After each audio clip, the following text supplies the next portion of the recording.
Hi, welcome back. This is going to be video number 2, where we're going to talk about all the other gear and some outerwear. Puffy, rain gear, the rest will be in clothing. So here we go. All right, first I have my pack. I know I just talked about my pack, but I wanted to leave some things on it so I would remember to talk about them, such as safety. This is a Garmin InReach Mini. There's a variety of different types of tracking devices that you can use out there for safety. Most people I saw on trail are using this. I'm going to be totally honest. I never turned it on and used it the entire trail. However, I have a subscription. I will continue paying for it. I will continue having this charged and on me when I'm hiking, because if I need to use it, I have the SOS. I have the ability to send text messages. I can do what I need to do with it. Stan, my hiking partner, had his on every day, all day. His family, it was like reality TV of like, where's Stan today? And they followed and tracked him, and they had their family thread going, and it was like, fun for them to follow him. So if you have family and friends who actually really want to follow where you are, you can use this and turn it on every day, and it actually like tracks where you are and they can follow along. It does burn the battery of this down, so you have to, make sure that you account for that in like what size battery pack, because you're gonna need to charge this. You may need to charge your headlamp, your phone, whatever earbuds or other electronic devices you might have. So I never charged this on the trail. I never used it. But like I said, I totally believe in it. I will use it. I'm a single hiker most of the time, solo female, traveling alone, blah, blah, blah. So I absolutely believe in using it. Okay, what else is on here I wanted to talk about? Oh, a few extra simple little carabiners, like 1 or 2. I ended up using this one quite a bit, just to clip simple little things on here and there that needed to dry, or I actually even clipped my trekking poles onto it when I got into Maine and never used them because I was always killing myself in New Hampshire. This one I bought as kind of an afterthought right before I got on the trail. It has a compass on it, and I actually wound up using this every single day. I clipped my camp shoes, had a little loop on the back of the heels. I clipped my camp shoes through the loops and onto my pack with this every day, and so it was great to have an extra one. Okay, so this is the REI brand. I saw a lot of people with this particular REI brand. This is actually a great little towel. So I use this for washing myself off, if I needed to, dry anything or whatever. I didn't use this for cooking, so it didn't smell like food. It was mostly for, I mostly used it for like washing up and drying myself off and drying Zobi off. I would use this. So this was great. I used it a lot. Launders very easily, and then gets all nice and small in that little thing that hangs right off your pack so you can grab it easily. I said that I kept a lot of things in my front pocket that well, if you watched my last video on gear, I kept a lot of things in my hip pocket. So I actually still have several things packed in my hip pocket from the trail. I haven't unpacked yet. So, Purell, or some other sort of hand sanitizer. So I started out with like the ones that are on like a little carabiner or whatever hanging off of me, and the little plastic thingies that they come with, you can buy them at like the dollar store or Walmart, kept breaking on me. Other people didn't seem to have that problem, but for me, I went through 2 of them where I used like 2 or 3 times, and then the little plastic thing would break, and I lost my hand sanitizer, and now it's out in the woods somewhere, leave no trace, whatever. So I just started, actually, I think this is the same one that I bought back in like North Carolina, and I just kept refilling it. So there would be like trail angels or someone would buy a bigger one and we'd all split it or whatever. So yeah, I just kept this in my front hip pocket. Bug spray. Usually permethrin was what I used, and Stan and I would just split it. We bought these little 2-ounce travel size things at like a dollar store or Walmart, and the 4 ounces of permethrin we would just split between our 2-ounce bottles, and I kept that in my front pocket. My bug net I kept in my front pocket. This had a little stuff sack. I lost it somewhere along the line, so that's, sorry, out in the middle of the woods somewhere too. Didn't mean to, but it's somewhere. And oh, and I also in my right hip pocket usually, look, I have one left, usually kept some sort of Cliff Blocks or Honey Stinger blocks for energy. Oh, and chapstick. Other things I would keep in there would be like sunblock, my phone when it was wet, when it was raining out, because otherwise I'd keep my phone in my pocket right here usually. I did have one pair of pants that didn't have a side pocket, so I put my phone in there when I was wearing those. Yeah, other random things I can't think of right now, but That's mostly, oh, Advil. Advil. That was in there every day. I threw that container away finally because it broke. So yeah, I got that little like skinny tube of Advil at the dollar store and just kept refilling it. So that fit in here nicely. Okay, I think that's everything on the pack to talk about. So we're gonna set that down. This I did have hanging off of my pack, and so I finally just gave up and put it inside my pack because, to be perfectly honest, I wasn't really using it. This is your pooper scooper. This is your trowel, and you can see that it really looks like it hasn't been used all that much. So here's me keeping it real again. You know, you go off trail, you dig your cat hole, you do your thing, you cover the cat hole. It is just as easy, or easier, to find a big rock, because there's a lot of them, especially the further north you get. Find a decent sized rock, flip it over. There's already like a 4 to 6 inch little hole underneath the rock. You can dig a little bit more of it if you need to. Do your thing, throw some leaves and whatnot in there, flip the rock back over it, done. Super easy. So that's what I did most of the time. Or there were areas that honestly the ground was like super soft enough that you could kind of just like dig it with your feet, you know, kicking a little bit, and you got 6 inches pretty easily. And yeah, but I still recommend getting one. I mean, seriously, dig a cat hole one way or the other. Super lightweight, weighs like 2 ounces, if even that. This is the Deuce #1 ultra light trowel. Not even an ounce, 0.45 says it on it. Okay, and this is, flip, what is this called? I'll put it on the screen. I can't believe I'm blanking on the name of this towel. It's made out of bamboo. It's for the ladies. I mean, men can use it too if you want to. It's for wiping after you go #1. Supposed to not smell and be more effective than toilet paper, you know, all that kind of stuff. I'm gonna be honest, I hated it. It was just a pain to grab it off of my pack, take it with me, go do my thing. Toilet paper was easier. Or just shaky, shake, and dry. Just, again, every female out there will tell you by the time you get to Maine is like, whatever, we're just going to the bathroom. And it's funny because the other hikers on the trail are just like walking by and they see your pack sitting there and they'll just yell out like, hey Tonya, like knowing that you're off going to the bathroom somewhere. Just keep walking. Just kind of keep your head down and just keep walking. And you yell back like in the middle of squatting, hi, go potty. all right, this is Tales from the Trail. There you go. Okay, a few other little things. Let's talk actually a bigger thing. Electronics. I kept my electronics double bag in 2 Ziplocs, just in case. And here's all my electronics that I brought. The things that I needed to charge were technically my Garmin, which I never did, my phone, and my headlamp, and my earbuds. I bought these earbuds, believe it or not, at TJ Maxx. They came in this super lightweight, nice little case, and the charger is right here. And the earbuds themselves charge just by sitting in here. So honestly, I didn't have to charge these very often because if I was on trail listening to music, if I was using earbuds, I only ever had one in because I wanted to hear out of my other ear. I actually mostly use these at night in my tent when I was like editing videos, or, you know, I actually had service and I was watching videos on social media or something like that. So didn't have to charge them all that much because they stayed charged pretty well, and a lot of times I only used one. So if you use one, the other one's still staying charged. So kind of get like double charge out of it that way. So really like those. Again, got them at TJ Maxx. A couple of different varying chargers. Had to buy this one on trail because I lost that particular one. This is fabulous. Got it at Walmart. It's the Anchor brand. Come on, light. Anchor brand. Plug it in, it's pretty light. Plug it in and it has the 2 different types of charges. I think that's a C charge and your regular USB charge. So I was able to,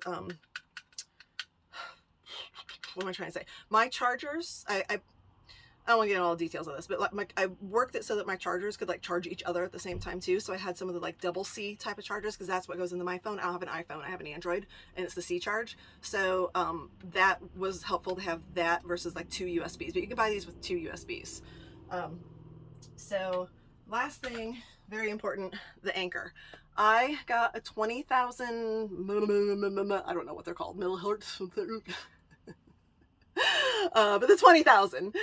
Some people carried a 20,000 and a 10,000. It kind of depends on how much of your electronic devices you're using. I was able, so during the day, I always had my phone on airplane mode. I hardly ever actually had it on for finding service. And I had it in battery saver. I turned off like every app that I didn't use for 6 months, and you know, all the battery saving type of things that you can do. And then I would turn my phone off at night. So doing that, and with a fully charged Anchor 20,000, I was able to stay out on trail for 5 to 6 days at a time without having to worry about recharging anything again. And that would be with like my fully charged, getting on trail, fully charged phone, fully charged headlamp, everything else ready to go. Okay, so that is electronics. Next, I'm gonna come back to that. Let's talk about this. So I have a whole video on neck knives. I really wanted the like homemade Wanderlust neck knife, and it's out, and it probably is still out, and it's gonna be out forever. So I had one made, and I decided I wanted a carbon blade instead of a stainless steel blade, and now I kind of wish I would have got a stainless steel blade, because things just get wet on the Appalachian Trail, and I got so sick. I don't know if I can get this off now, it's like rusted in. I got so sick of trying to, you have to use mineral oil, and so I was carrying mineral oil as well, to keep it clean and not rusty. So this is an excellent knife, and I'm gonna get it all cleaned up and use it for like day hiking, or maybe a short section hike. But for through hiking, I'm just gonna be honest, here's a mistake I made. The carbon is just not the way to go. Stainless steel is. And it was honest, it's light, but after a while it would bang while I was walking, and I would try to tuck this tail like into my waistband to keep it from banging while I was walking, and it just started to annoy me. Probably any neck knife would have annoyed me. I don't like things hanging off of me while I'm hiking. So I ended up keeping it in my pack and didn't use it all that often. Okay, that's that. Oh, little just side thing. I think it's a good idea to have an extra stake. If you have, 6 stakes, my tent uses 6 stakes, just go buy a 7th, or if you find one that's similar to yours in your, in a hiker box, grab it and just carry it. I had a tent stake bend, and then like a couple days later break on me, and thankfully the next night I just made it work by tying like a rock, but the next night at a hiker box I found 2 of these, and so I grabbed both of them, so I had 7 stakes in case another one bent or broke or whatever. So just a good idea to carry an extra stake. The gram counters would be like all over me on that. You don't need to carry anything extra just in case. Whatever, you're happy you have it when you do. Wintertime must-have, at least for me. I think for a lot of people though, this was a wintertime must-have. These are hand warmers. You can also foot warmers and hand warmers. I use these constantly in the beginning of the hike. I actually bought, these are ones that I bought when we got to New Hampshire, because I thought it was gonna get cold again, and we had like 2 cold nights, and I don't think I used them. These are the ones I still bought in New Hampshire. So, but whatever, I carried the weight of them, I guess. But definitely want to have them when it's cold out, for sure. All right, headlamp. This is the very popular headlamp that like everyone has on trail. It's the Nightcore something 25. Like everyone has this headlamp. It is super lightweight. It is chargeable. The charge lasts for a pretty long time. You have several different options of being very bright. The red light also being very bright, and the red light also blinking. Somewhere in there you can get the red light to blink. Somewhere in there you get the red light to blink. Anyway, so yeah, definitely use my headlamp hiking, mornings, evenings in my tent. Like, you gotta have a headlamp. You just gotta have one. This is a great one. I had no issues with it. Loved it. Great headlamp. Oh, and I also like headlamps. Most of them do this now, but some of them don't. That do the little tilty thing. Yeah, well, you can see them doing that. Yeah, so it goes down. This is the tilty thing, so you can look down, or you can tilt it up to look. Yeah, okay. You know what I'm talking about. Okay. This is a chamois. This is one of the best things that you can pack. This is after 2,200 miles and a lot of use, and I could honestly still use it. I mean, it's still in great condition. It's just kind of stained now. I used this so much. Especially, Stan had a single wall tent, I had a double wall tent, and Stan's single wall tent would get condensation in it. So he had a chamois too. So he would use it to wipe condensation down in his tent in the morning. I used this on mornings like after it had rained or it was dewy. I would wipe my tent down, try to get it as dry as possible before putting it back in my pack. If you have water in your tent at night to drink or whatever, if I happen to spill the water, which did happen, I could clean it up quickly before it got, my sleep system or whatever wet. I just used this a lot, so I don't know why a lot of people don't think to pack something like this. Like you pack your little towel that you use to clean yourself with or whatever, but this, yeah, used it a lot. Oh, I wanted to talk about this. In my last video when I talked about my pack, I talked about how I had bought the little phone case and tried it. I did it in a practice hike, and I don't like things banging against me. Also, I bought the medium-sized case because the dimensions said that my phone would fit, and my phone with the OtterBox didn't fit. So I did bring it on the hike. I actually clipped it onto my hip belt, and I used this to carry mace and my tripod. And by the time I did my summer switch out, that's when I sent it back home. Just got tired of it kind of banging against my hip a little bit when I walked, and just had different places to put those other things. So it was just needless, and I sent it back. So honestly, I don't know if I'll ever use this, but I have it. That was something that I brought and sent back. Okay. Pack cover. Rain gear, what we're going to talk about next. Rain gear. Pack covers are controversial on the AT, believe it or not. Some, like Stan's, for example, some ultralight companies have made Dyneema or ripstop nylon bags that are supposed to be waterproof. And then you put like a ripstop nylon or a Dyneema bag inside that bag. Most people, other than that, will have their pack and then a liner inside their pack. So like I used, this is from a different pile of stuff I'm going to talk about in a second, but I used the Gossamer Gear liners. I bought a Gossamer Gear pack, and so I bought their liners. I had no problems with my liners until much later on the trail by like New Hampshire, maybe Vermont, New Hampshire. It was starting to rip, being used every single day. So I just made deal with it by duct taping the rips. Should have just had my friends send me my new liners, but whatever. It worked. So anyway, back to rain gear. So I used the liner and then my pack, which, had some water resistancy to it, and then an actual pack liner. And I bought an Osprey pack liner. I needed a big one because with Zobe's bag, as well as my bag, because I had a carrier for Zobe attached to my bag, I needed something a little bit bigger. So this is one that's made for, I think, oh, this is still a little damp from the last time, actually. Oh, yeah, now it's got a little smell to it. Oh, we're going to have to clean this. One piece of gear I haven't cleaned yet. Yeah, so I bought the Osprey. This is like, I think it's the extra large. And so it goes around your pack, and then this closes underneath your shoulder straps. Got one strap coming out here, one strap coming out there. And then this goes around your hip belts, and then you can cinch it and pull it really tight right here. So I would always pull it as tight as I could possibly get it, and it wouldn't go any tighter, and have everything all tucked in my bag really tight, and all my stuff wrapped up really well, and I never had any problems with my gear getting wet. Never. So I don't know if I'm just lucky, if I have a good system. Other people had all kinds of problems with their gear constantly getting wet. I will say even Stan had problems with his gear getting wet, and it's supposed to be a waterproof bag, and he didn't have a pack cover. He ended up buying a pack cover in New Hampshire because he was tired of his stuff getting wet. So I recommend a pack cover and a liner, which is a very simple system, but there's like all this controversy about how pack liners are useless. My gear stayed dry. Whatever.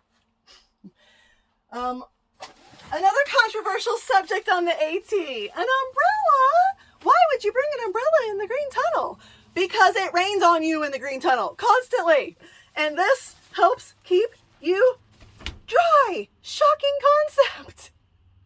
Okay, I'm poking fun. But seriously, people complain about, like, why would you bring an umbrella? It's useless.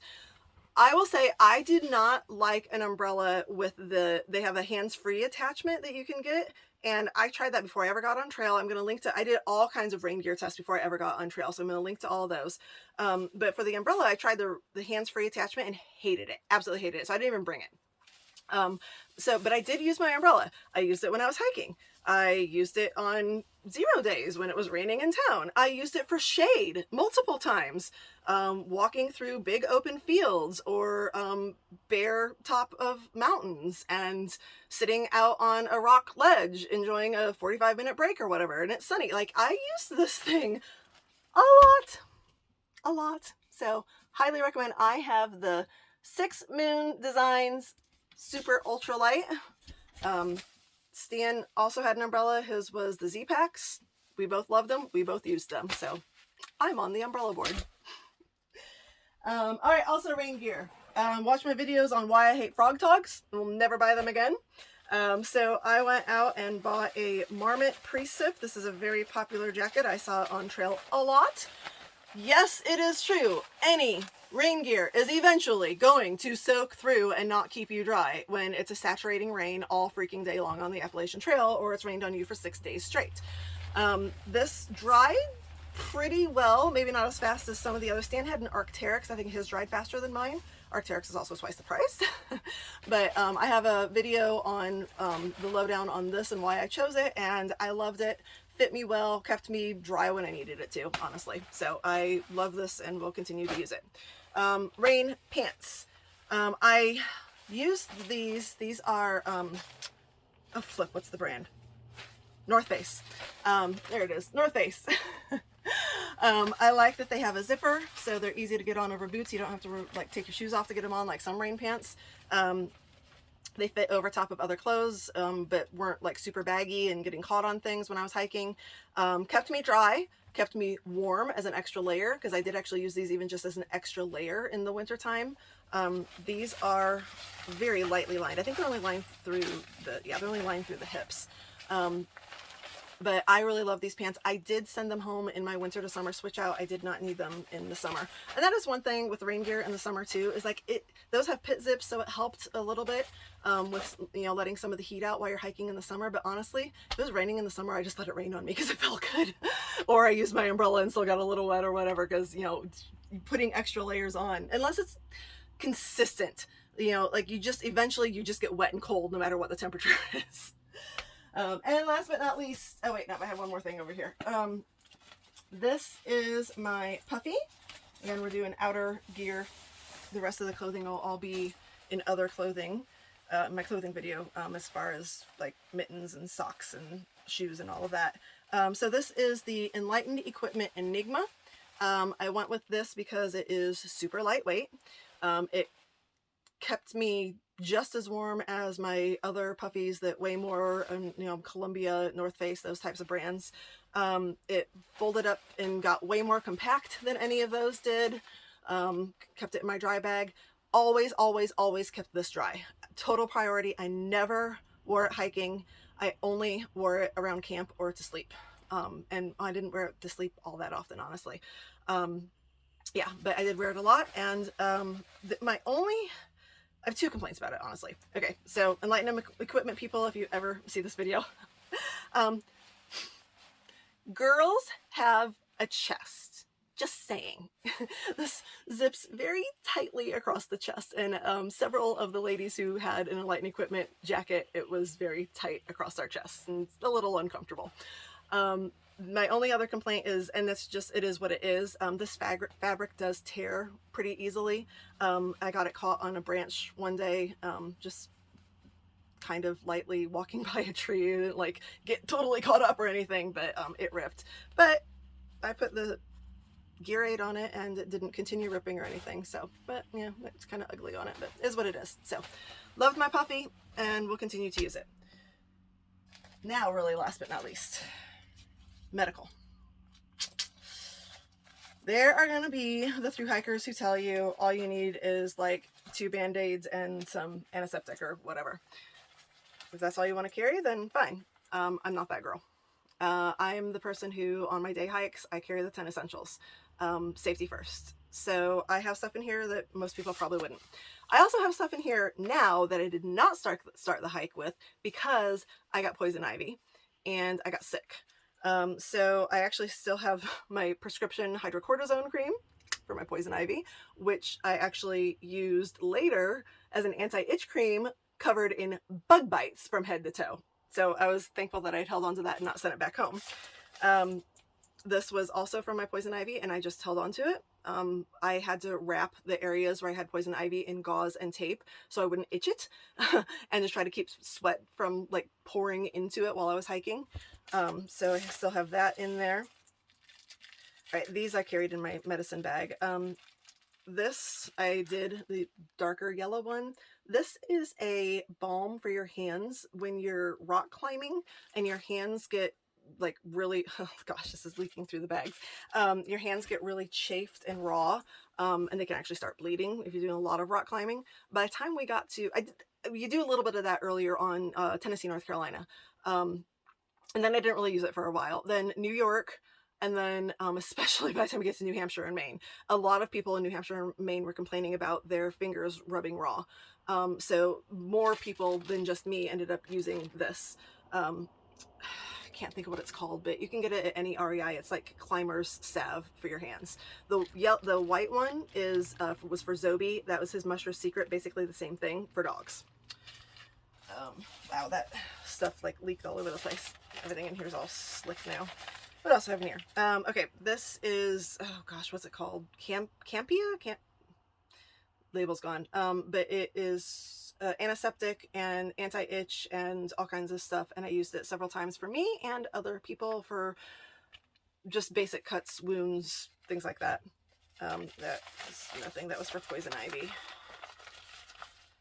And some tape for the gauze when I had the poison ivy. So that's in there. Some of that stuff, like I said, wasn't necessarily in there when I started, but I decided to hold on to it and did use it. You know, you can fall at any time and get like a pretty serious cut. And if all you have is a Band-Aid, it's not going to help. So having at least a little bit of some gauze and tape is just, it's not a bad idea. It's not heavy. It's a couple ounces and it could, you know, I don't know, maybe save your life. Probably not going to, but yeah. All right, tiny little needle and thread. I use this frequently, believe it or not. I got holes in my pants in the butt from all the boot scooting I was doing in New Hampshire and Maine. Used it for that, but I also used it on gear and some other things. It's just a good idea to have needle and thread, or like some floss and a needle if you don't have actual thread. This is my little Swiss Army knife. Has just your basic things, scissors, little knife, things like that. Use the scissors and the knife part of that.